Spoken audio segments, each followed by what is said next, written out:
Hey everyone, welcome back to my channel. My name is Pooja. Hope so आप ठीक हैं। पता नहीं, आज मुझे लिटरली गट फीलिंग था कि आईबीपीएस का रिजल्ट आएगा और इसलिए मैं काफी परेशान थी। सुबह से कुछ पढ़ाई नहीं हो पा रही थी, बट फाइनली रिजल्ट आ गया है एंड कॉन्ग्रेचुलेशन देखने मिला। आई वाज लाइक कि जिस हिसाब से मैं थोड़ा डाउटफुल थी कि मे बी शायद मेरा नहीं हो पाएगा, क्योंकि मैं इंग्लिश में काफी डाउट मतलब उतने श्योर नहीं थी, बट हो गया है। अगर मैं आपको बताऊं तो मैंने कितने अटेम्प्ट किए थे, तो मैंने रीजनिंग में 22 किए थे। और जितना मैं रीजनिंग में मोस्टली अटेम्प्ट करते 25 प्लस में, उस हिसाब से ये काफी काफी कम था। तो रीजनिंग में मैंने 22 किए थे, इंग्लिश में मैं 28 करके आई थी, but I was in doubt कि मतलब शायद इंग्लिश में कैसा श्योरिटी नहीं आती है कि हुआ रहेगा नहीं हुआ रहेगा, इसलिए मैं श्योर नहीं थी कि मैं, इसीलिए मतलब मुझे ज्यादा डाउट था और मैंने पीओ मेंस का फुल फ्लेज तैयारी नहीं किया था। रिग्रेट तो है, कोई नहीं। और क्वांट्स में 21। अगर आप देखें ना तो 43 ही मेरा रीजनिंग एंड क्वांट को मिला के हुआ था। उस हिसाब से वो बहुत बहुत कम मार्क्स थे, बट ठीक है, शायद इंग्लिश में ज्यादा करेक्ट निकल गया जिसकी वजह से हो गया है।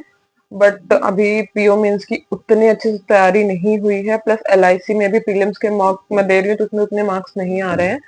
देखती हूँ कैसे क्या करना है, तो अभी बैठ के स्ट्रेटेजी बनाऊंगी। जो भी रहेगा मैं आपको भी बताऊंगी कि कैसे अभी मैं आगे क्या करने वाली हूँ। ध्यान तो दोनों पे रखना पड़ेगा और बैलेंस बना के चलना पड़ेगा। जिनका नहीं हुआ, आरआरबी, पीओ, एलआईसी, क्लर्क के एग्जाम सब लाइंड अप है, सब सब सब है। आप ना देखो कि कौन सा, मतलब अभी 2-3 दिन में स्कोर कार्ड आ जाएगा, तो आपको खुद ही समझ में आ जाएगा कि आपने कहाँ गलती की थी। तो वो गलती आप सुधारो कि आगे जो भी एग्जाम्स आएंगे ना उसमें वो गलतियां ना हो। एंड जो जिनका पीओ मेंस है, सिर्फ पीओ मेंस वाले, आई विल सजेस्ट कि मतलब तुमने थोड़ा बहुत तो पढ़ ही लिया रहेगा, तो ज्यादा टाइम सीए को दो, क्वांट्स को दो। हाँ, ये दोनों पे ज्यादा दे दो, क्योंकि ऐसा है ना कि सीए पे कहीं ना कहीं इंसान अटक ही जाता है।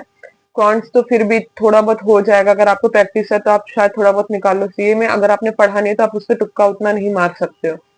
इसलिए आई विल सजेस्ट सीए पे थोड़ा ज्यादा फोकस कर लेना। मेरा खुद का भी इतना नहीं है, मैं भी सोच रही हूँ कुछ तो सीए के लिए अलग से करना पड़ेगा, क्योंकि ये मेरा तो लास्ट अटेम्प्ट है, तो थोड़ा ज्यादा फोकस उस पर लगाना पड़ेगा।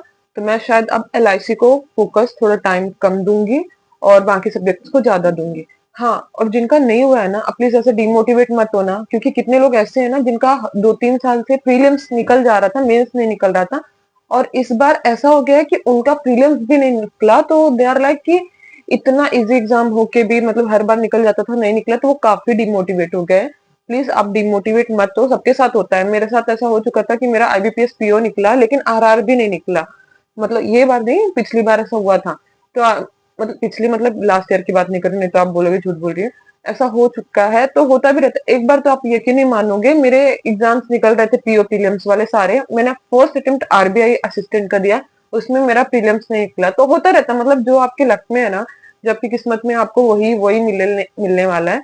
तो आपने अपना 100% दिया रहेगा, डेफिनेटली दिया रहेगा, तो आप थोड़ा सा ऐसे हिम्मत बांध के आगे जो एग्जाम, जो अपकमिंग एग्जाम है ना, उस पे इसका इफेक्ट ना आए। अपना अच्छे से दो, जाओ अपना एग्जाम दो जो भी है, क्योंकि कितने लोगों का कल एसबीआई क्लर्क का एग्जाम है, अच्छे से देना। All the very best.